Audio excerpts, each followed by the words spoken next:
Adrian Luna ബ്ലാസ്റ്റേഴ്സിന്റെ രക്തമാണ് എന്നുള്ള കാര്യത്തിൽ നമുക്കാർക്കും സംശയമില്ല. പുള്ളിക്കാരൻ എന്താണ് ടീമിനെ ചെയ്തു വെച്ചിട്ടുള്ളതെന്നും ഓരോ ബ്ലാസ്റ്റേഴ്സ് ഫാനും അറിയാം. അപ്പോ ഇന്നത്തെ വീഡിയോയിൽ പുള്ളിക്കാരൻ പറഞ്ഞ ഒരു സ്റ്റേറ്റ്മെന്റ് ആണ്. ഓക്കെ, അപ്പൊ ആ ഒരു സ്റ്റേറ്റ്മെന്റ് കേട്ടാൽ തന്നെ നിലവിലത്തെ ഒരു അവസ്ഥ കാര്യങ്ങൾ നമുക്ക് മൊത്തത്തിൽ മനസ്സിലാക്കാൻ പറ്റും. ആദ്യം പുള്ളിക്കാരൻ 2024 പറഞ്ഞ സ്റ്റേറ്റ്മെന്റ് ആട്ടോ. അതായത് ഒരു ട്രോഫി അടിക്കുന്ന ഒരു ക്ലബിലേക്ക് നിങ്ങൾ അവിടെ പോയി എന്ന് വെച്ചാൽ നിങ്ങൾക്ക് കാര്യമായിട്ട് മാറ്റൊന്നും വരില്ല. അതെന്താണ്, ഹാപ്പി ആകൂല എന്നുള്ള രീതിയിലാണ് പുള്ളിക്കാരൻ പറഞ്ഞേക്കണത്. എന്നിട്ട് ബാക്കി പറയുന്നത് എന്താ വെച്ചാൽ, ഞാൻ ഇവിടെ ഹാപ്പിയാണ്, ഇതാണ് എന്റെ വീട്. ഇത് 2024 നവംബറിൽ അഡ്രിയാൻ ലൂണ പറഞ്ഞൊരു സ്റ്റേറ്റ്മെന്റ് ആണ്.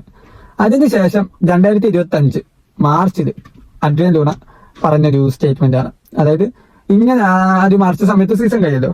അപ്പോ ഇങ്ങനത്തെ ഒരു സീസണിന് ശേഷം നിങ്ങൾ ഇവിടെ കളിക്കുന്നതിനെ കുറിച്ച് വീണ്ടും ചിന്തിക്കേണ്ടതുണ്ട് എന്ന രീതിയിലാണ് പുള്ളിക്കാരൻ പറഞ്ഞു വെക്കുന്നത്. ഏതായാലും ഒരു വർഷം മുമ്പ് പറഞ്ഞ ഒരു സ്റ്റേറ്റ്മെന്റ് ആണ്. പക്ഷെ അത് കണ്ടപ്പോ നിങ്ങൾക്കും പടി അറിയിക്കണമെന്ന് തോന്നി. കാരണം അഡ്രിയാൻ ലൂണ എന്ന് പറയുന്ന ഒരു പ്ലെയർ ബ്ലാസ്റ്റേഴ്സിന് എത്രത്തോളം സ്നേഹിക്കുന്നുണ്ടെന്ന് ഈ ഒരു സ്റ്റേറ്റ്മെന്റ് തന്നെ അറിയാം. അല്ലെങ്കിൽ ലൂണക്കൊപ്പം വന്ന നമ്മുടെ ഒരുപാട് പ്ലെയേഴ്സ് നിലവിൽ വേറെ ക്ലബ്ബുകൾക്ക് വേണ്ടി കളിക്കുന്നുണ്ട്. ISL തന്നെ എനിക്ക് പുറത്തു പോയിട്ട്.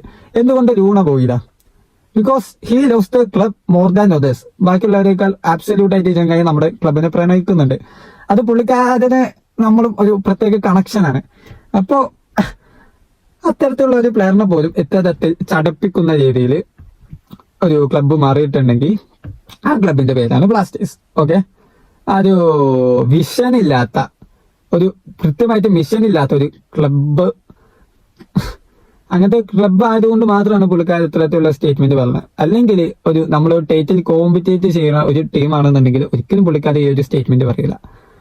പിന്നെ സ്ഥിരമായിട്ട് പറയുന്നത് പോലെ ഇനി ബാക്കി ഒരു 3-4 മിനിറ്റ് മാനേജറെ പറ്റി പറയേണ്ടി വരും. അതെനിക്ക് ഈ ഒരു വീഡിയോയിൽ പറയാൻ താല്പര്യമില്ല. കാരണം അവന്മാര് എന്താണെന്നുള്ളത് ബ്ലാസ്റ്റേഴ്സിന്റെ ഓരോ ഫാനും അറിയാം. ഓരോ ഫാനും ഈ ഒരു മാനേജ്മെന്റ് എന്താണ് നമുക്ക് തന്നത് എന്നറിയാം. ഓക്കെ, അപ്പൊ ഏതായാലും ഇത്തരത്തിലുള്ള നമ്മുടെ കീ പ്ലേയേഴ്സ് ആയിട്ടുള്ള നല്ല പ്ലേയേഴ്സ് ആയിട്ടുള്ള ഫോറിൻ പ്ലേയേഴ്സിനൊക്കെ ഈ ഒരു ക്ലബ്ബ് വിടാൻ പ്രേരിപ്പിച്ചതിന് മാനേജ്മെന്റിന് 1000 നന്ദി. ഏതായാലും ഇതിനെ പറ്റിയുള്ള നിങ്ങളുടെ അഭിപ്രായങ്ങൾ താഴെ കമന്റ് ചെയ്യുക. വീഡിയോ ഇഷ്ടപ്പെടുന്നു എന്നുണ്ടെങ്കിൽ ലൈക്ക് ചെയ്യുക, ചാനൽ ഒന്ന് സബ്സ്ക്രൈബ് ചെയ്യുക.